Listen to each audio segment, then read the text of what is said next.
Pakistan versus West Indies की ODI series शुरू हो चुकी है और पहला ओडीआई भी हो चुका है और पाकिस्तान टॉस भी जीता और मैच भी जीत गया। बट ये अगर इस जीत की बात की जाए ओवरऑल, क्या ये कन्विंसिंग विन थी? मैं नहीं समझता।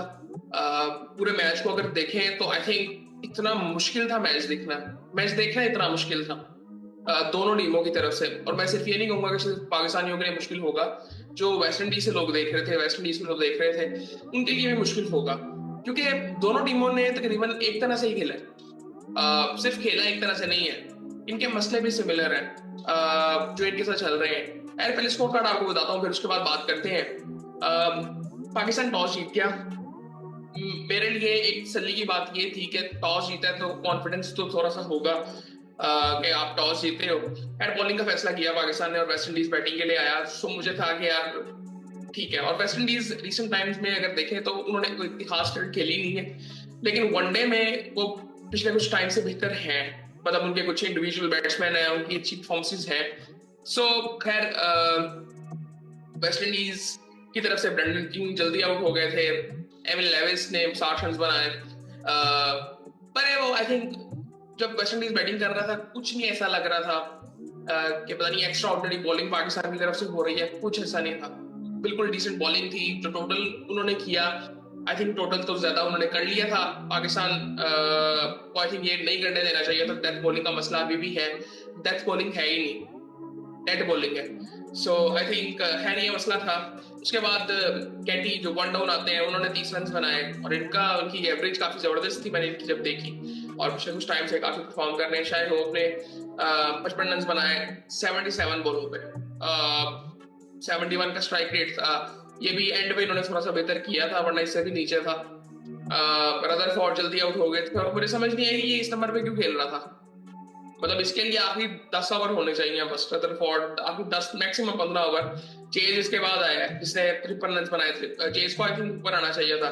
उसके बाद शेफर्ड था, फिर मोती साहब ने पहले भी और ये पिछले कुछ टाइम से नीचे से एक अपनी वैल्यूएबल इनिंग खेलते हैं जिससे वेस्ट इंडीज को फायदा होता है। और आज भी इन्होंने ये जो इनिंग खेली 31 रन की 18 बॉलों में, सबसे बेहतर इनिंग इनकी लग रही है। सो खैर इन्होंने 280 रन बना लिए और आखिरी 10 ओवरों में वेस्ट इंडीज ने 84 रन बनाए। और पाकिस्तान का बॉलिंग अटैक जरा देखें आप, जिन्होंने डेथ बॉलिंग की है। शाहीन अफरीदी है, नसीम शाह है, फहीम अशरफ है, सुफियान ने भी कुछ ओवर्स किए हैं और इन तीनों ने खैर इन तीन चारों ने ओवर्स किए हैं। और हमने 84 रन खाए हैं वेस्ट इंडीज से। और वेस्ट इंडीज के 200 पे 5 आउट थे, 200 पे 5 आउट थे। यहां से आप हिसाब लगा लें। मतलब मोती साहब से और चेज ने कुछ रन बनाए, उन्होंने करके 280 रन बना दिए थे आखिरी 10 ओवरों में। 84 रन, 84।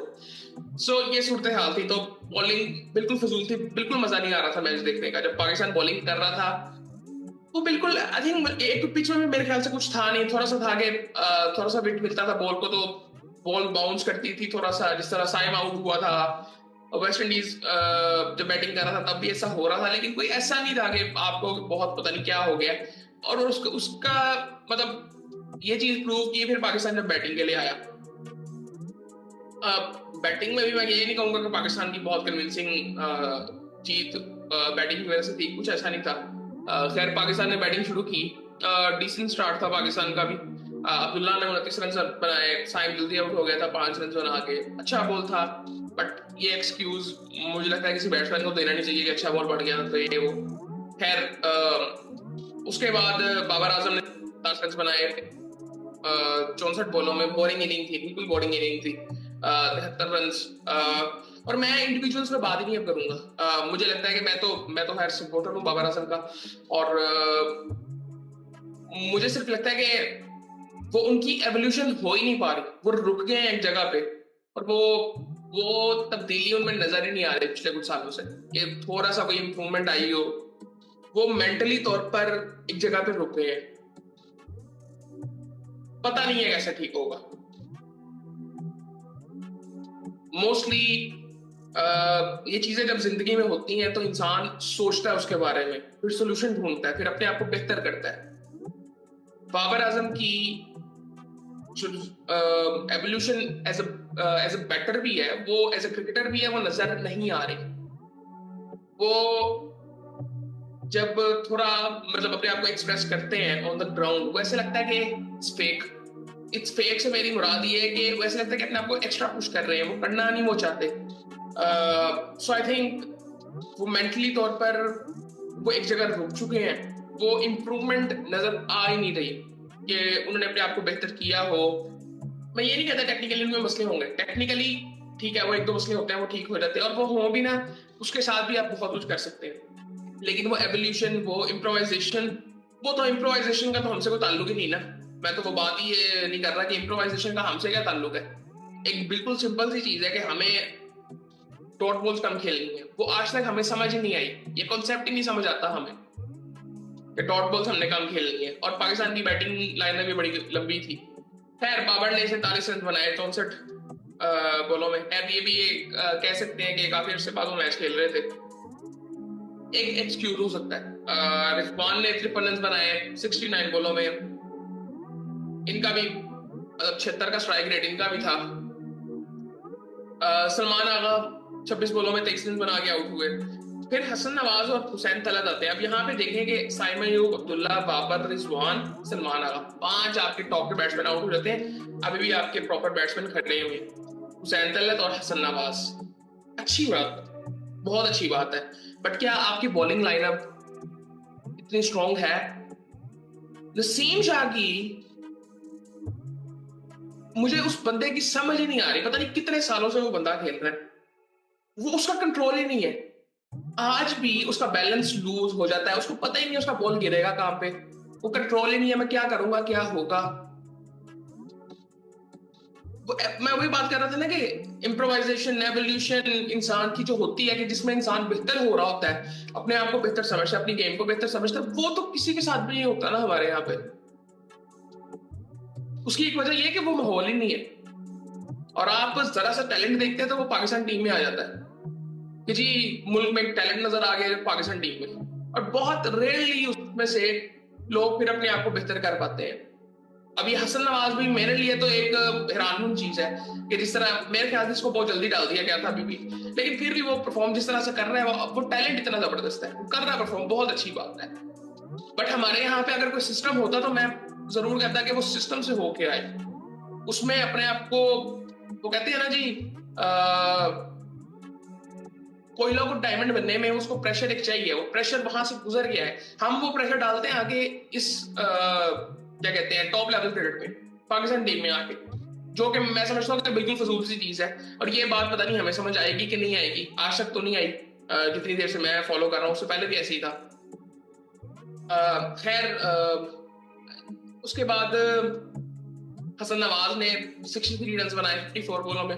शुरू में स्ट्रगल कर रहे थे, इनको भी काफी चांस मिले, सीधा कैच छूट गया था 48 पे, 48 या 49 सीधा कैच छूट गया था। उसके बाद भी कुछ चेंज हो सकता था, लेकिन मुझे लगता है कि उस वक्त इतना ज्यादा फर्क नहीं पड़ना था कि काफी मैच चला गया हुआ था पाकिस्तान के हक में। उसके बाद फहीम अशरफ अभी थे, शाहीन भी थोड़ी सी बैटिंग कर लेते हैं। सो हुसैन तलत बड़ी जबरदस्त बैटिंग कर रहे थे, 37 बॉलों में 41 रन उन्होंने बनाए, एक छक्का लगाया, 4 चौके लगाए, और 3 छक्के लगाए हसन नवाज ने। शुरू में स्ट्रगल काफी कर रहे थे, चांस इनको भी काफी मिले, कैच छूटे। वेस्ट इंडीज भी उसी तरह की टीम है ना, जो हम कर रहे थे वो भी कोशिश करते हैं कि हम ज्यादा करें, उनके भी साथ सेम मसले हैं। बेहतर कोच है उनका भी, अच्छा कोच हमारे पास भी है, उनके पास सब कुछ है, पैशन की कमी है। हम समझते हैं पैशन क्या होगा, यदि आपने आपको एक्सप्रेस कितना ज्यादा कर रहे हो on the ground, on the field, आपको क्या नजर आ रहा है, वो नहीं होता पैशन। पैशन नहीं होता कि आपकी थ्रो कैसी है, आप प्रेशर सिचुएशन में बैटिंग कैसी कर रहे हो, स्ट्रेटेजी आपकी क्या है, कैलकुलेशंस क्या है आपकी, और किस तरह से आपने रन चेस करने हैं, वो इंटेंट नजर आए, ये सारी चीजें होती हैं। लेकिन कुछ भी इस तरह का नजर नहीं आता, और ये कमी है पैशन की। उसकी एक वजह कमर्शियलाइज हो चुकी है, ये पुरानी ये सारी बातें डिस्कस कर चुके हैं हम। लीग क्रिकेट का बहुत ज्यादा होना, आई थिंक मुझे लगता है कि हम देखने में बोर होते हैं, खेलते हुए बोर हो जाते हैं, जो कि मैं समझता हूँ खेलते हुए कैसे इंसान बोर हो सकता है, और वो पैशन नजर ही नहीं आता। बिल्कुल ना साफ फर्क नजर आता है। ऑस्ट्रेलिया इंग्लैंड होगी ना, वो दो टीमें ही है। इंडिया किसी हद तक, अब रोहित शर्मा नहीं है, मैं सके वो चीज इंडिया में भी है। जो रोहित शर्मा का जो इम्पैक्ट था कि पावर प्ले में था जो, वो इंग्लैंड ऑस्ट्रेलिया के अलावा किसी टीम में नजर नहीं आता। साउथ अफ्रीका में भी कभी आता है, न्यूजीलैंड में कभी कभी आ जाता है। सो बिल्कुल भी नहीं है, वो एक अलग लेवल खेल रहे हैं। ऑस्ट्रेलिया सीरीज में वेस्ट इंडीज के साथ हुई थी, वो इनको खा के गए हैं, खा के थूक के, खा के थूक के, खा के ऐसे गए हैं। हम किस तरह से खेल रहे हैं, हम उनके साथ बराबर नहीं खेल रहे, उनके लेवल पे आगे खेल रहे हैं। और वो अच्छी नहीं है उनके पास जबरदस्त। अगर मैं बॉलर्स की इस वक्त बात करूं, करंट सिचुएशन की बॉलिंग मुझे हमसे बेहतर लगती है। मुझे मैट बड़ा जबरदस्त बॉलर है वो। हम जिस तरह की डेथ बॉलिंग कर रहे थे, जो पैर पड़ी थी जोसेफ से, बॉलर यहाँ पे इस लेंथ पे, नो बॉल थी, इस लेंथ पे उसने चुपेर मारी थी, नहीं ग्राउंड के बाहर गई थी। मोती साहब ने पूरे बैट फ्लो से छक्के मारे हैं नसीम शाहीन को। ये तो मैं शुक्र करता हूँ अभी उन्होंने आखिरी ओवर नहीं खेला, वरना 300 पार हो जाना था। और 300 पार होता, वो साइकोलॉजिकली इतना प्रेशर होना था पाकिस्तान टीम पे कि शायद हम ये मैच हार जाते जिस तरह हम ये मैच जीते हैं। अभी एक ओवर हम खेले नहीं, और मैं आखिरी 10 ओवर कह रहा हूँ, आखिरी 9 ओवरों में ये हुआ है। एक ओवर तो आखिरी हमने खेला ही नहीं है। वो तो शुक्र है वो नसीम शाह सबको याद आ गया कि यार यॉर्कर किए जा सकते हैं और आउट किया जा सकता है, और ये सामने टेल एंडर खड़ा है जिसके लिए मुश्किल होगी यॉर्कर खेलना। सो ये है हमारे साथ मसले। हमारे पास सलमान मिर्जा कहाँ पे है, क्यों नहीं है टीम में, सवाल उठता है। आकिब जावेद कहाँ पे है, समझ नहीं आ रही। इतने बॉलर्स जो नजर आए थे वो कहाँ पे है। सो आई थिंक ये मसले मसाइल हैं और ये चलते रहेंगे। और आई थिंक मुझे लगता है कि ये एक सर्वाइवल क्रिकेट जनरली ना, क्रिकेट देखना मुश्किल होता जा रहा है। स्पेशली अगर इवन T20 क्रिकेट में भी मैं बात करूं कि T20 क्रिकेट भी सबकी देखी नहीं जाती। सबकी नहीं आप देख सकते कि आप हर किसी का मैच है तो उस पैशन से आप देखो भी। उसकी एक वजह यह है कि वो एक्साइटमेंट ही नहीं है। इन दोनों टीमों में वो एक्साइटमेंट है ही नहीं। एक्साइटमेंट की कमी है, वो कब आएगी जब पैशन होता है। आप वेस्ट इंडीज का हाल देखिए, मैं पहले भी बात कर चुका हूँ, आई थिंक T20 सीरीज में बात की थी हमने कि वो उनका भी उस तरह से इंटरेस्ट नजर नहीं आता। ठीक है जीत रहे हैं वो छोटी छोटी, वो कहते हैं ना, पाकिस्तान के बारे में तो मैं कई दफा बात कर चुका हूँ कि छोटी छोटी चीजों को ना हम सेलिब्रेट करते हैं, छोटी छोटी अचीवमेंट्स को। वेस्ट इंडीज भी कर रहा है आज। और एक बड़ी मजे की बात, ये कौन बात कर रहा था, आयन बिशप बात कर रहे थे कमेंट्री में, उन्होंने 20 दफा कह दिया शाहीन अफरीदी की पेस के बारे में, और उस बंदे ने आज तक एक्सेप्ट ही नहीं इस चीज को किया। पाकिस्तानी बॉलर्स ने नए बॉल से बॉल शुरू किए 122 125 से।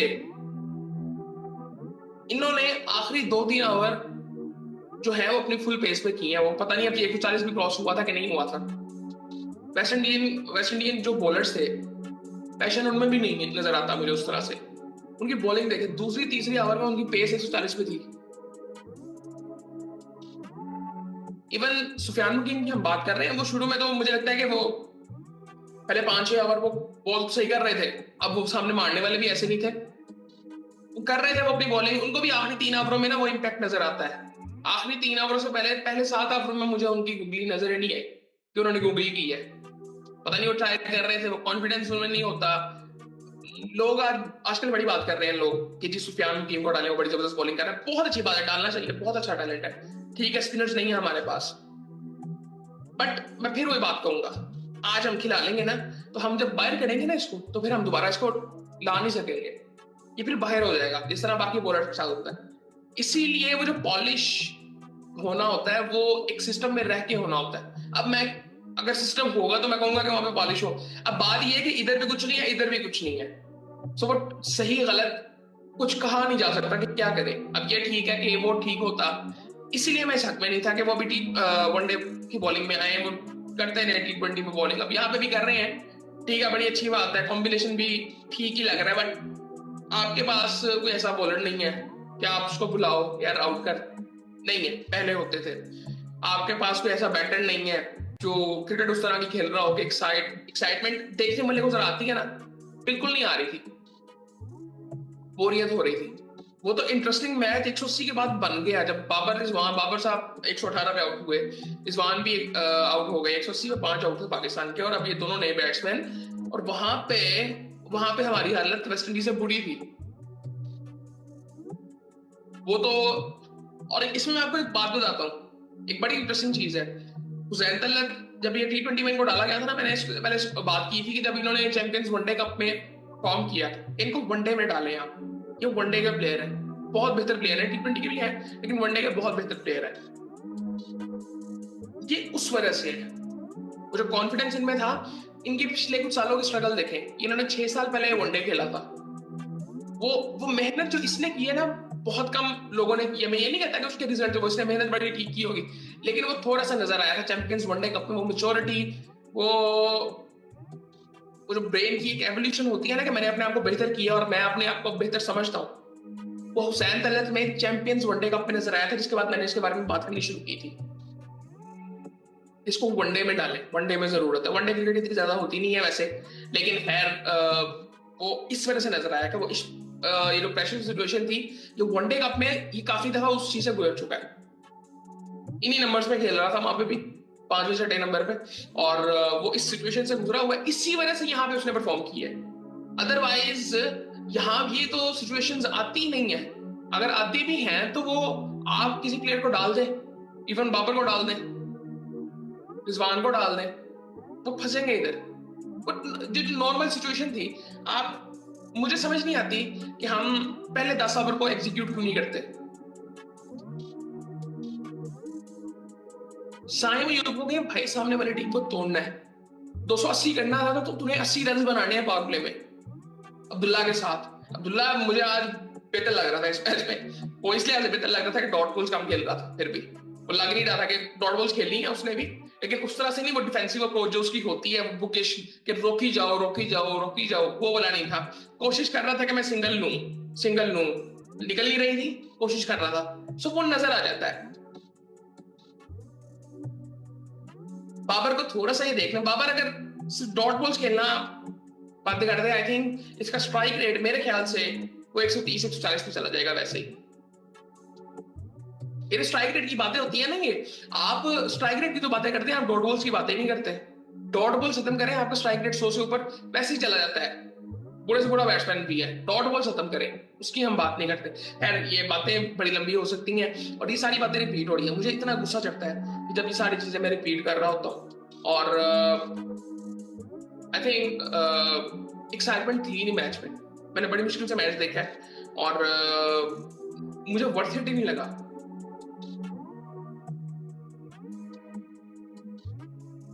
चलें देखते हैं दूसरे वनडे में क्या होता है। मैं उम्मीद सिर्फ इतनी कर रहा हूँ कि पाकिस्तान एक्साइटेड क्रिकेट खेले।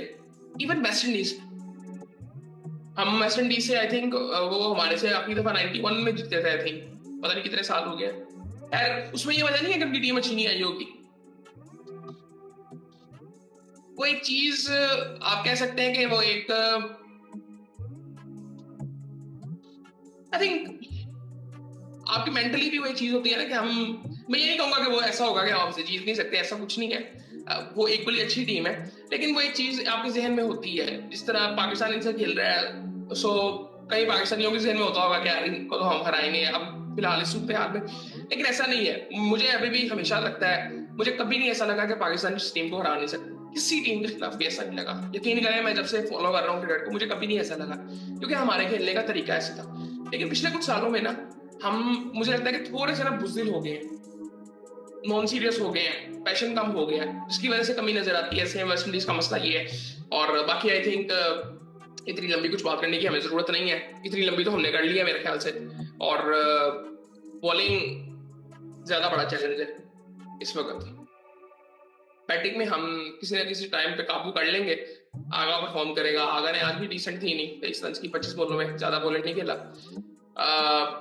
लेकिन बॉलिंग वनडे क्रिकेट को एक्साइटेड बनाना है ना, तो बॉलिंग बहुत अच्छी होनी चाहिए टीम्स की, कि आए ये करें। आज तो वो पाकिस्तान के पास चांस था कि 34 बॉलों के बाद रिवर्स स्विंग सारा कुछ वो सब भी हो सकता है। 34 ओवरों के बाद अब आप एक बॉल चूज कर सकते हो जो कि अगले 16 ओवर आप इस्तेमाल करोगे, ताकि रिवर्स स्विंग को वापस लाया जाए। इसका ये रीजन है, बहुत अच्छा फैसला था। बड़े अरसे बाद मैंने आईसीसी की थोड़ी सी तारीफ की है, और ये चीजें की जानी चाहिए थी, और अच्छी बातें की जा रही हैं। और वनडे क्रिकेट अच्छी बॉलिंग के बगैर बिल्कुल बोरिंग है, स्पेशली अगर ऑस्ट्रेलिया इंग्लैंड नहीं खेल रहा था, क्योंकि वहां पे अटैक करेंगे ही नहीं। आप बुरी से बुरी बॉलिंग ले वहां पे अटैक ही नहीं करेंगे, क्योंकि माइंडसेट वो वाला नहीं है। सो खैर करते रहेंगे इन चीजों के बारे में बात, लेकिन आई थिंक वीडियो बहुत लंबी हो गई है। बाकी आप फिर दूसरे वनडे में देखते हैं क्या होता है, और बाकी फिर आपसे बात होती है।